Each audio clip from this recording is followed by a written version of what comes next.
Here's Battleship Row. You can see that's the Arizona that blew up. These are two ships here, This one's capsized. So it's 2, 4, 5. There was one behind at 6. So you can see when they dropped their torpedoes, they came this way. And as they did, they flew right over my house. My house is right here. 1 house, 2 houses, 3 houses there. So I was out in the backyard right about here when this happened. There's the pool, tennis court. It was Sunday, December 7th, 1941. I was living at Pearl Harbor, and my brother and I got up this Sunday morning around 7:30, and we were playing in our bedroom. And my mother was out in the kitchen getting breakfast ready. And all of a sudden, there were lots of planes, explosions, machine gun fire that was strictly out of the ordinary. And I ran outside into the backyard to see what was going on, and there were planes all over the sky.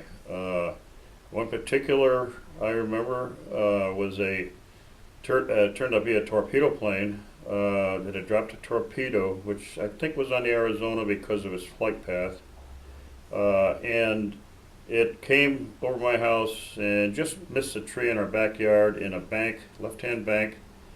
And the pilot, I could see his face, and he gave some sort of a motion toward myself and my brother, and he was gone.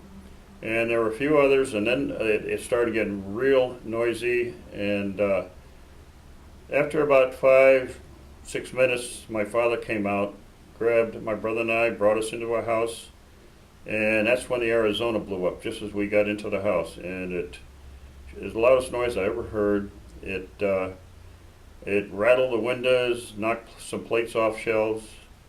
My father put us in the back bedroom and took mattresses and put them over us. We laid on the floor. My mother was there, my grandmother, my other brother, my second brother, I'm sorry. And after the attack, after about a half hour, the attack stopped momentarily. My father put us in a car, took us down to the Admiral's quarters, which is about a couple hundred yards away. Underneath the Admiral's quarters was an old World War I gun turret with no guns in it. And we were dropped off there. It was known as a air raid shelter. And all of us kids that were there were put into a gun turret, which is a large circular room. And in getting there, we walked by a bunch of sailors, I presume, all covered with oil, some of them bloody. They were moaning, and while we were in the gun turret, someone came in, and after a while, the second attack had started. And after a while, started handing out oranges to us kids and said, make sure that you don't waste them because you don't know when you're going to eat again.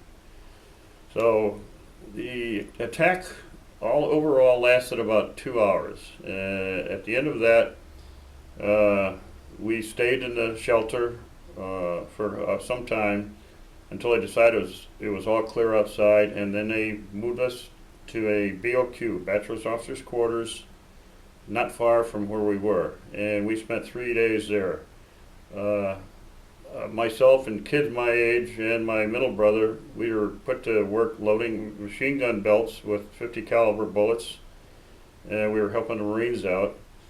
After that, life was going to school with not only our lunch boxes but also gas masks. In school we had air raid drills instead of fire drills. Trenches were dug in the yard of our schoolyard, and we'd had to run out, jump in the trenches, put on our gas masks, and that became a way of life. Couldn't go outside at night, blackout curtains. This was a advertisement for the movie Pearl Harbor, right with this explosion. My house was like right here. On Saturday nights,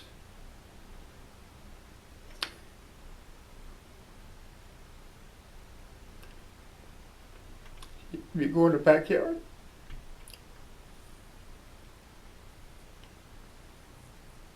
and you'd hear bands playing. And they used to have It's like called the Battle of the Bands. And all the ships were lined up in a row. You could hear the music coming across the backyard, you know. And so you didn't have to listen to a radio. All you do is go out and sit in your backyard and you'd listen to this wonderful music. It was all stuff like Tommy Dorsey music, Glenn Miller music, you know, back, you know, 1940s, 39 and, you know, 30s and 40s era orchestra. Me. And that's the back of this house. And here's when we went back 50 years later. There was a captain's family living in there. So my brother and I, we got back into our room.